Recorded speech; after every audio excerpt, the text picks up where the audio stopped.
អ្នកស្រីតកែខ្ញុំសុំបាក់លុយឯងឈ្មោះអីខ្ញុំឈ្មោះសេងម៉ៃអ្នកស្រីតកែអាមិនដូចជាមុខអាម៉ៃអាមិនបានជារូបរាងឯធំជាងមុនម៉ែហើយសលេងក៏ដូចជាបៀតអីមុំហ្នឹងថ្ងៃហ្នឹងហ្នឹងហើយតែមិនក៏រូបរាងធំម៉ែអូចាអ្នកស្រីដសារតាមរយៈនេះខ្ញុំញ៉ាំច្រើនខ្ញុំឡើងគីឡូសុំបាក់លុយខ្ញុំឲ្យលឿនតិចមកអ្នកស្រីយើងចាស់ភ្លេចមុខភ្លេចក្រោយអញ្ចឹងហើយតែការងារឯងល្អជាងគេណាអូនេះប្រាក់ខែអរគុណតកែស្រីអ្នកបន្តមកទៀតអូក្តៅក៏ក្តៅហប់ក៏ហប់លោកអើយហើយតកែនោះក៏ភ្នែកអន់មែនណាមើលមិនដឹងថាឯងនោះប្រឡំខ្លួនហើយក្តៅទៅលោកអើយព្រលឹងហោះស៊ីផលិតហើយភ័យចង់ងាប់ទម្រាំតបានលុយនេះទៅទុកទិញផលិតផលបបបេឡាទៅណា1 2 3ណែបានតែ300ខែហ្នឹងណាការងារអត់សូវល្អឲ្យយើងអត់យកចិត្តទុកដាក់អីអ្នកបន្ទាប់ចូលហាមកលងនឹងថ្ងៃណែហើយនាងមីឯងមិញបើកទៅតាមកទៅទៀតហាតកែស្រីខ្ញុំមិនតាន់បានបើកលុយណានេះជឿសួរគាត់ខ្ញុំជួយចិត្តគាត់មួយថ្ងៃណែបាត់មាត់នៅម្ដុំហក់នាងបន្ទាប់ចូល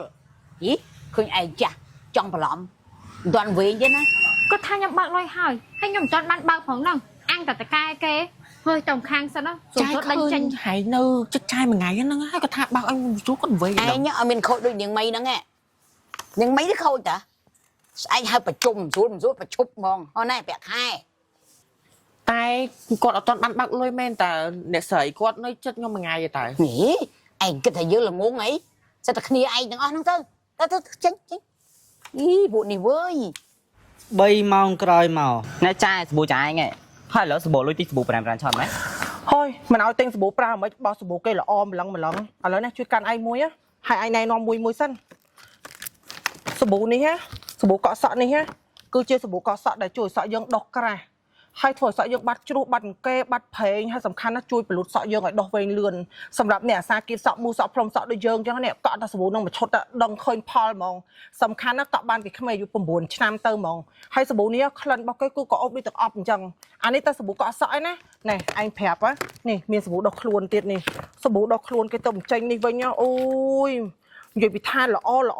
អខ្លាំងហ្មងសាប៊ូដុសខ្លួននេះមាន4ក្លិន4ពណ៌4ជម្រើសហើយក្លិនមួយសាជួយរឿងផ្សេងគ្នាហ្មងក្លិនពណ៌បៃតងនេះគឺជួយរឿងមុនខ្នងក្លិនពណ៌ស្វាយនេះជួយរឿងសម្រាប់អ្នកមានបញ្ហាសង្វារស្បែកហើយគេមានពណ៌កាឈុកគេមានពណ៌លឿងអញ្ចឹងអ្នកដែលមានបញ្ហាស្បែករោគសើស្បែកក្រហមលមាស់លើស្បែកឬក៏លេខស៊ីស្បែកញឹកញាប់អាសាលមាស់ស្បែកប្រើសាប៊ូនឹងទៅយល់អត់ហើយសាប៊ូនេះដុសឲ្យក្លិនគឺក៏អូបចឹងថាសោះថាពេញបន្ទប់ទឹកយើងហ្មងព្រោះសាប៊ូនេះគឺឈ្មោះរបស់គេគឺសាប៊ូទឹកអប់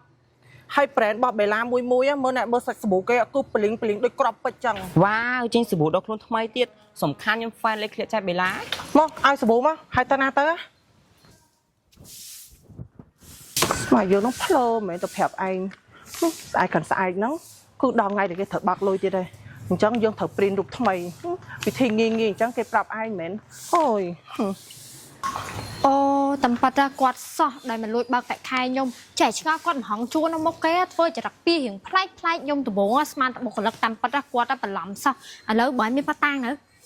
តោះអញ្ចឹងទៅចាប់គាត់អូយហើយផាស្អាតនឹងយូរមែនអូនេះបងរូបខ្ញុំប៉ាត់ជាបន្លំយកទៅបើកតែខែមែនបងខ្ញុំមកតាមតនបិចបងឯងហើយខ្ញុំមកក៏មានផុសតាំងទាំងអស់ដែរបងស្រីខ្ញុំមកថតទុកអស់ហើយខ្ញុំមកនឹងផុស Facebook ឲ្យបងឯងខ្មាស់គេពួកអីបងឯងធ្វើចរិតហ្នឹងសង្គមគឺស្អប់ខ្ពើមខ្លាំងហើយអូយកុំផុសអីកុំចាប់ខ្ញុំអីខ្ញុំដឹងខុសហើយដោយសារតែខ្ញុំនឹងចង់បានសាប៊ូកក់សក់និងសាប៊ូដុសខ្លួននឹងពេកបើសិនជាបងឯងចង់ឲ្យខ្ញុំចាប់បងឯងឲ្យលុយប្រាក់ខែមកខ្ញុំវិញហើយបងឯងឈប់ធ្វើទង្វើបែបហ្នឹងទៀតអានេះស្មើនឹងបងឯងគេបបាញ់ញើឈាមអ្នកដតីណាអូយកុំចាប់ខ្ញុំអីខ្ញុំដឹងខុសហើយខ្ញុំកែខ្លួនហើយអាម៉េចនេះលុយឯងបងបាត់លុយខ្ញុំអស់100ទៀតឥឡូវអញ្ចឹងមកផុស Facebook ខ្មាស់គេមនុស្សថោកទៀតអញ្ចឹងហើយតែប៉ុណ្នេះដឹងខ្មាស់គេពេញ Facebook ទៀតហើយគេនឹងផុសខ្ញុំទៀតហើយអញ្ចឹងបងប្អូនអ្នកគេកុំយកគំរូតាមខ្ញុំដោយសារតែចង់បានពេកសុគិតបន្លំគេសុគិតធ្វើកំពើខុសច្បាប់អញ្ចឹងកុំយកគំរូតាមខ្ញុំអី សួស្តីបងប្អូនទាំងអស់គ្នាបងប្អូនទាំងអស់គ្នាតែងតែឃើញខ្ញុំថតរឿងអប់រំរឿងទូកំសត់ទូអីចឹងណាបងប្អូនតែងតែសម្រាប់ទៅភ្នែកជាមួយខ្ញុំទៅហ៎ថ្ងៃនេះខ្ញុំនឹងនាំអារម្មណ៍បងប្អូនទាំងអស់គ្នាមកបដូរបរិយាកាសជាមួយនឹងរឿងកំ pl ែងសើចសប្បាយម្ដងបងប្អូនទាំងអស់គ្នាហើយក៏សូមអភ័យទោសបើសិនជាបងប្អូនអត់ចូលចិត្តជាមួយនឹងវីដេអូមួយនេះគឺបងប្អូនអាចអុំម្លងចាំមើលវីដេអូនៅក្រោយទៀតបងប្អូនទាំងអស់គ្នាហើយខ្ញុំសន្យាថានឹងធ្វើវីដេអូអប់រំឲ្យបានច្រើនហើយនឹងវីដេអូដែលបងប្អូនទាំងអស់គ្នាគិតថាអូ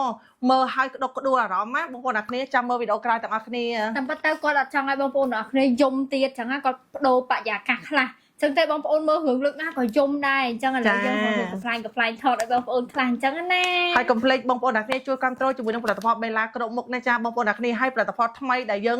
រៀបនឹងចេញក្នុងពេលឆាប់ៗនេះបងប្អូនជាមួយនឹងសាប៊ូដុសខ្លួនបេឡាបងប្អូនទាំងគ្នាដែលមាន4ក្លិន4ពណ៌4ជម្រើសហើយនិយាយថាក្លិនវិញបងប្អូនក្លិនមួយណាក៏ដោយគឺក៏អុបជាប់អាវតែម្ដងបងប្អូនទាំងគ្នាសំខាន់ណាគឺតម្លៃសមរម្យសម្រាប់បងប្អូនដែលគាត់ពាក់ហេកាមិនប្រើប្រាស់ផលិតផលសៀមអញ្ចឹងជួយគ្រប់គ្រងផលិតផលខ្មែរទាំងអស់គ្នា